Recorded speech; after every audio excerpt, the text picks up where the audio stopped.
Hello, everyone, and welcome. Here are some of the stories we have for you right now. A taxing deadline. The White House confirms Canada will be hit with new tariffs tomorrow. The president is intent on doing this. How Ottawa is responding and how businesses are bracing for impact. So it means that you'll no longer have to pay more to fuel your car or heat your home. But when you choose an energy-efficient appliance or an electric car or home insulation, you will be rewarded, and we will get the big polluters to pay for it. The political climate as a Liberal frontrunner promises to scrap the contentious carbon tax. Started the process of not only opening those up, but to begin the extraction of the data. What recovered black boxes could reveal about the cause of the DC plane crash. Astronomers are finding what they think are asteroids. And the cosmic mix-up magnifying the issue of space junk.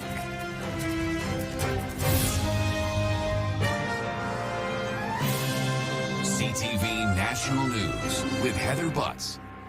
Donald Trump says nothing can be done to stop him from bringing in tariffs on China, Mexico, and Canada. The U.S. president offered some new details today on what those tariffs will look like and confirmed oil and gas will be included. CTV's Rachel Ayala was following the developments for us today from Ottawa. Rachel. Heather, midday indications that Canada could avoid trade action until March were short-lived. Trump's press secretary first confirming the 25% tariffs are coming on Saturday, and then Donald Trump reaffirmed that plan. Take a listen. I was just with the president in the Oval Office, and I can confirm that tomorrow, the February 1st deadline that President Trump put into place at a statement several weeks ago continues. The president will be implementing tomorrow a 25% tariffs on Mexico, 25% tariffs on Canada, and a 10% tariff on China for the illegal fentanyl that they have sourced and allowed to distribute into our country, which has killed tens of millions of Americans. These are promises made and promises kept by the president. Going to go back here to Rachel now. Rachel, what are we hearing about how the federal government is bracing for this? Yeah, so Prime Minister Justin Trudeau met with his Canada-U.S. Relations Council today and said that Canada is ready to retaliate, even if it will cost us. Here's a bit of what he had to say. I won't sugarcoat it. Our nation could be facing difficult times in the coming days and weeks. I know Canadians might be anxious and worried, but I want them to know the federal government, and indeed all orders of government, have their backs. So far, we are hearing that the White House is expecting to release more details about the specifics of these tariffs within the next 24 hours. So far, though, the federal government, according to one senior source, has yet to receive any formal confirmation or communication from the Trump administration about when these tariffs could be imposed on Canada. Heather? All right, Rachel, thank you. Liberal leadership hopeful Mark Carney is vowing to scrap the consumer carbon tax if he becomes the next party leader. So it means that you'll no longer have to pay more to fuel your car or heat your home. But when you choose an energy-efficient appliance or an electric car or home insulation, you will be rewarded, and we will get the big polluters to pay for it. Carney says Canada's current climate policy has become too divisive and says he will instead offer Canadians incentives to go green. For more, we turn to CTV's chief political correspondent and host of Power Play and Question Period, Vassy Kapelos. A lot to break down today, Vassy. Let's start with the Liberal leadership race. What's your take on what we heard today from Mark Carney?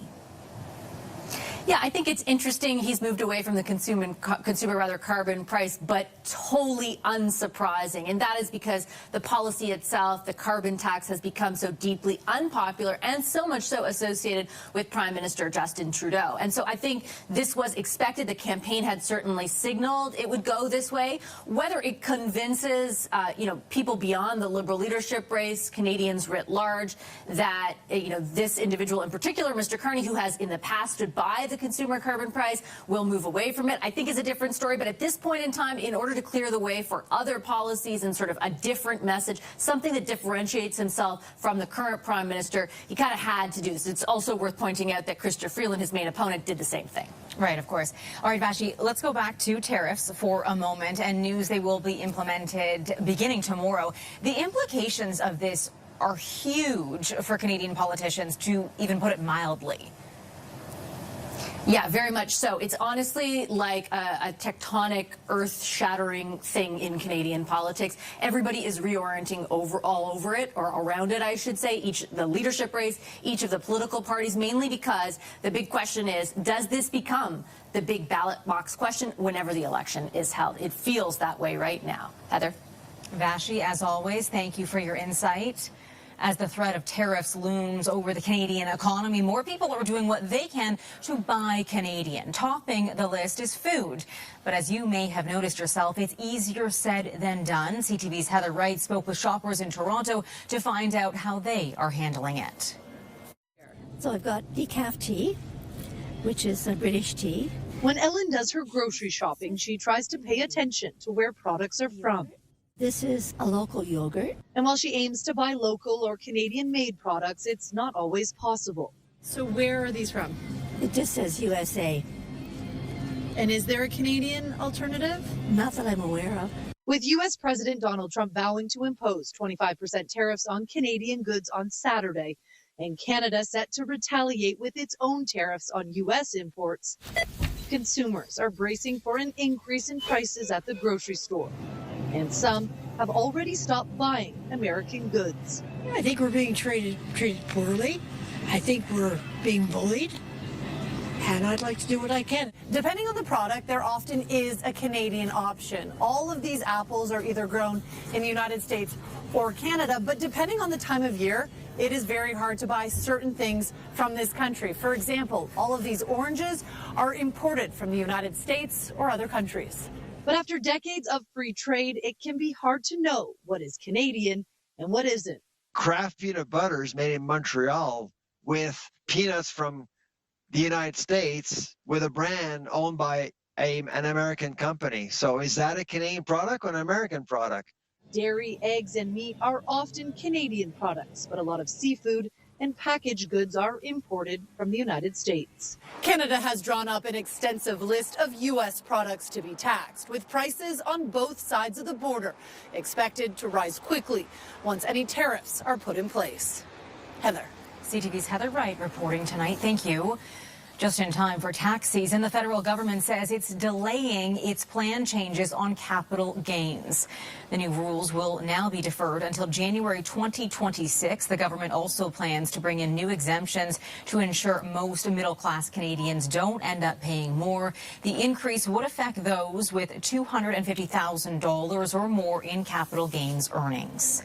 Helicopter traffic is now off limits near Reagan National Airport in Washington as investigators piece together the cause of that deadly mid-air crash on Wednesday night. The National Transportation Safety Board successfully recovered the black boxes from the plane and the helicopter involved. CTV's Geneviève Bushman is in Washington and brings us the latest. Recovery crews fighting wind, rain, and fog continue to scour the Potomac, searching for bodies and for clues.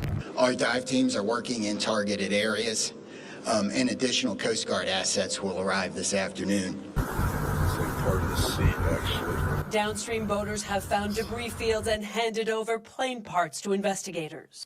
The CRJ-700's black boxes, data and voice recorders are now in a lab, the contents under investigation. We're starting the process of not only opening those up, but to begin the extraction of the data. Data that could help answer key questions about the Army helicopter's flight path. The Black Hawk was on what's called Route 4, a path used by government medevac helicopters where aircraft are supposed to fly below 61 meters. Early data suggests it broke that ceiling, deviating above to a higher altitude and off course before the mid-air crash. That route and another used by helicopters are now closed until further notice. And the Army has launched its own investigation. Most of the victims have now been recovered as their families and communities struggle with the loss of so many lives. Skating phenom Spencer Lane, just 16, was killed alongside his mom, Christine. His father, now remembering his determined son who dreamt of the Olympics. Was a force of nature. He just had amazing athletic abilities. Investigators do hope the conditions will improve. They say it will take more than a year before there's a full report into this disaster. Heather. Genevieve, thank you. Japanese police say a Canadian man has been arrested, suspected of smuggling hundreds of kilos of methamphetamine from the U.S. into Japan. Police in Tokyo say they apprehended 38-year-old Vincent Yat-Sum-Young on Wednesday. They believe he and others smuggled in 320 kilograms of the drug hidden inside a large milling machine shipped from Los Angeles. The drugs had a reported street value of nearly $200 million Canadian. Coming up, investigating a medical mystery. My hands go numb, I lose my grip, I'm a falling risk. A new probe into the bizarre brain illness, leaving clusters of patients in pain. Plus, the alarming rise in a disease largely thought to be eradicated.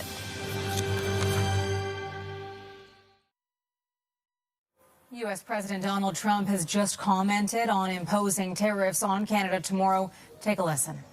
Mr. President, is there anything China, Canada, and Mexico can do tonight to forestall your implementation of tariffs tomorrow? No, nothing.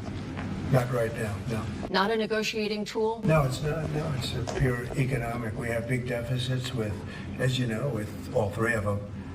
And in one case, they're sending massive amounts of fentanyl, killing hundreds of thousands of people a year with the fentanyl. And in the other two cases, they're making it possible for this poison to get in, number one. And number two, we have big deficits, and it's something we're doing. And we'll possibly very substantially increase it. We're not. We'll see how it is. But it's a lot of money coming to the United States. As you know, we have about a $200 billion deficit with Canada, getting close to $200 billion. They've treated us very unfairly. And I say, why should we be subsidizing Canada? It's wonderful. I have so many friends in Canada. It's a great place. Is there a concession you're looking for, sir? No, we're not looking for a concession. And we'll just see what happens. Now, prices will rise on both sides of the border when the tariffs go through tomorrow, but some experts say it will be much worse for Canada. Nearly 80% of Canada's exports go to the United States, according to the most recent numbers, while just 17% of all American exports go to Canada. The threat of tariffs also sent the loonie to a 5-year low this week at 69 cents compared to the U.S. dollar. The prices of cars, gas, and food are all expected to rise, especially on imported items like fresh produce, fruits, and juice. Now, for years, so many New Brunswickers have suffered the effects of a mysterious brain disease. Patients have been left with no answers and little relief. The provincial Liberal government, elected in November, launched a new investigation, this time with the help of the federal government. CTV's Sarah Plowman has been speaking with patients who are cautiously optimistic. Sarah. Heather, patients are hopeful, but also want the public to stand with them as they press for answers.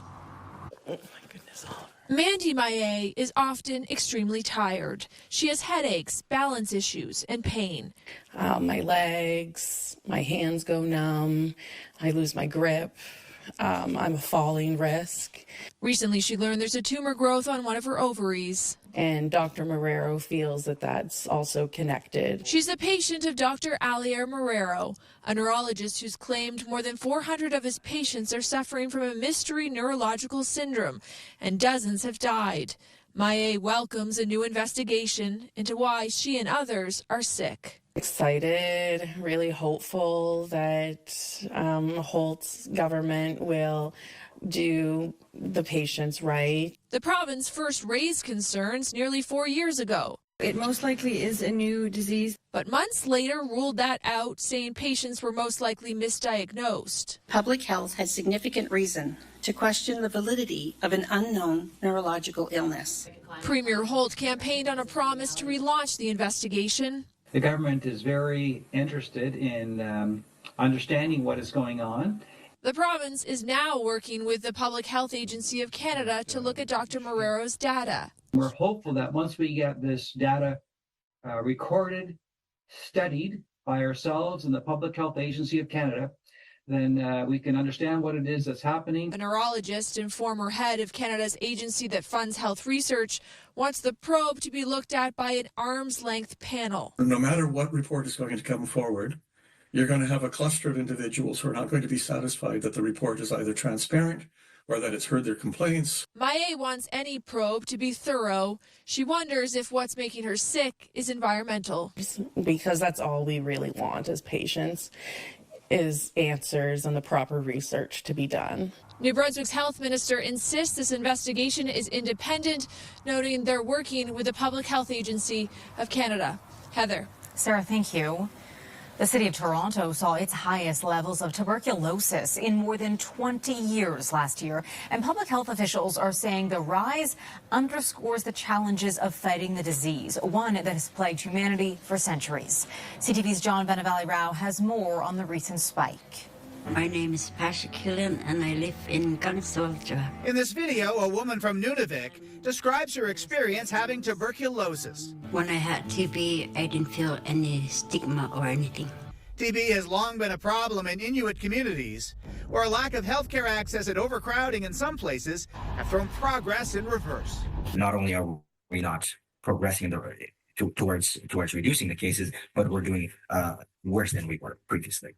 And a new report by a group called Stop TB Canada, drawing attention to a disease Ottawa pledged to eradicate.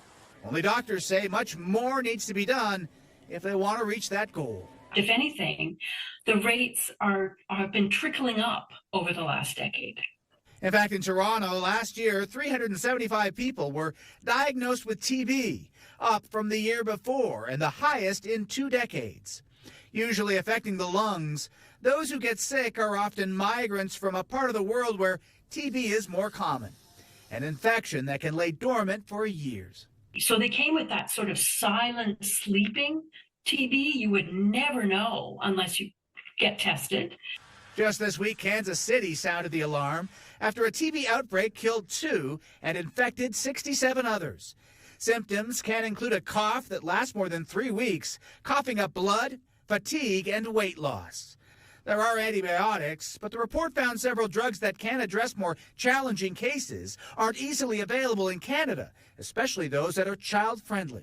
Right now, we're relegated to something that looks like 18th century alchemy, where you have to grind the pills down, hide them in all kinds of foods so that the children take them. They say pharmaceutical companies don't market some drugs here because the number of cases is still relatively low, and they say there's not enough money to be made here. But doctors want to see better access, calling for the approval process to be sped up and simplified. John Benavalli-Rao, CTV News, Toronto. Still ahead, bracing for economic impact of those tariffs now heading our way. How the coming tariffs are cultivating concerns for Canadian farmers.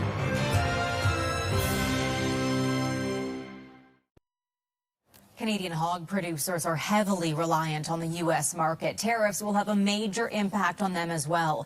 CTV's Alex Carpa has been speaking with pig farmers in Manitoba. Alex, how are people in that industry feeling? It's a concerning time for many farmers in Canada, including Ian Smith, who is a pig farmer here in southern Manitoba. Weigh about 800 pounds. Donald Trump is threatening 25% tariffs on Canadian goods. Oh, this is going to be a disaster to all farmers and more so to the hog industry because we're a big exporter to the U.S. and weanlings and feeder pigs and that too. The tariffs will have a big impact on pork and beef producers right across the country. Manitoba is the largest pig producing and exporting province in Canada, comprising approximately 30% of all pig production nationally. 60% of all Canadian agriculture exports go to the U.S., which amounts to about $1.2 billion for Manitoba. One pig producer I spoke to in the province says he doesn't know what the industry will look like if the tariffs come through. It would be a challenge, definitely, if that tariff would come in. It would also be a big challenge for my customers who are knocking on our door for pigs. There is a possibility that if the tariffs go through, agriculture producers could have an excess of supply, which could down the price of their product if a trade war occurs. Alex Scarpa, CTV News, Argyle, Manitoba. After the break, cosmic confusion. How astronomers mistook an old Tesla for a new asteroid.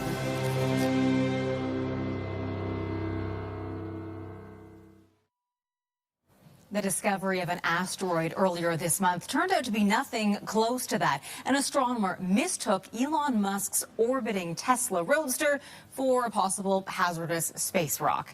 Alison Manford has been looking into this. Alison, how does something like this happen?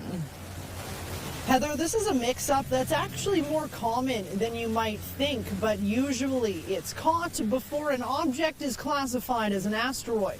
Experts say it may seem trivial, but it points to a larger issue when it comes to tracking space junk.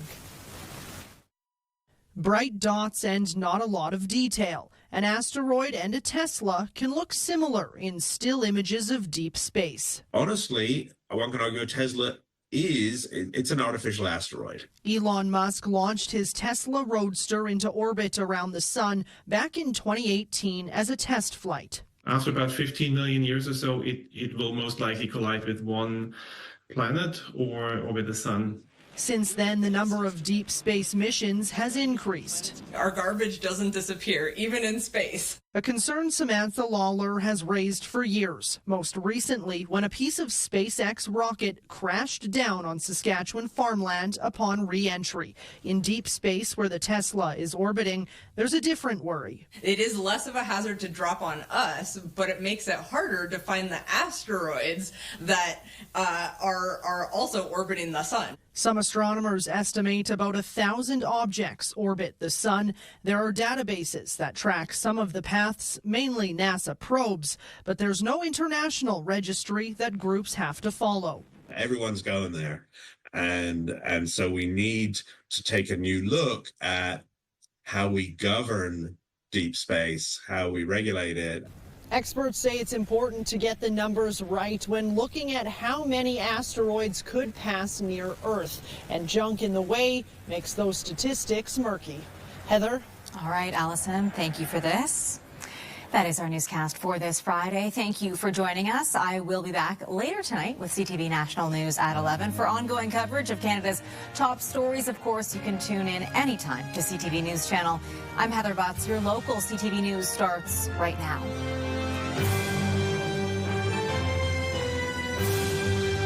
CTV National News, Canada's #1 newscast.